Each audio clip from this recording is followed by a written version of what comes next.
A black girl boarded the crowded city bus on a chilly afternoon, pulling her coat tightly around herself to block out the biting cold. She couldn't have been older than 15. Her backpack slung over one shoulder and her face, carrying the unmistakable weariness of someone who had faced far too much for her young age. The bus was packed, its windows fogged from the heat of passengers, breath mixing with the frigid air outside. She scanned the seats, her eyes landing on an empty spot near the middle. As the bus jolted into motion, she settled in, pulling out a book from her bag and flipping it open. It was a well-worn paperback, the corners curled from use, and she immediately buried herself in its pages, seeking escape from the noisy world around her. At the next stop, a group of teens climbed onto the bus, their loud voices cutting through the relative quiet. Dressed in flashy jackets and sneakers, they joked and laughed, drawing the attention of other passengers. The girl barely glanced up, trying to stay invisible. But they noticed her.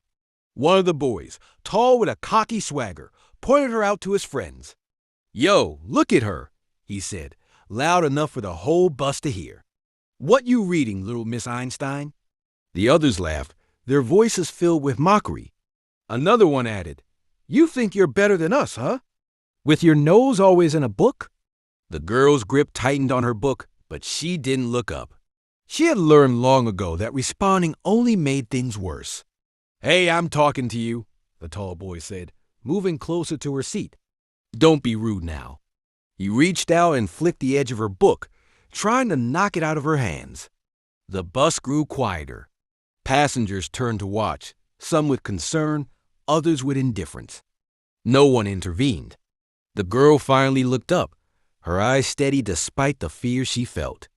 "Please leave me alone," she said quietly. "Oh, she talks!" the boy exclaimed, grinning as his friends laughed. "What's wrong? You scared?"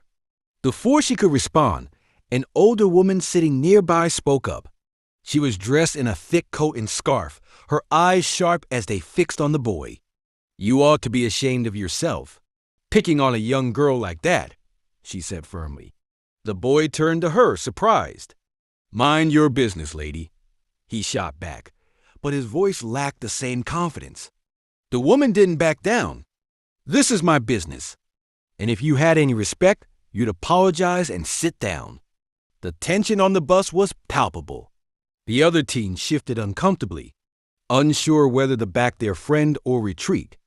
The boy muttered something under his breath and stepped back, gesturing for his friends to follow him to the back of the bus. The older woman turned to the girl and gave her a kind smile. "You okay, sweetheart?" The girl nodded, her hand still clutching the book tightly. "Thank you," she whispered.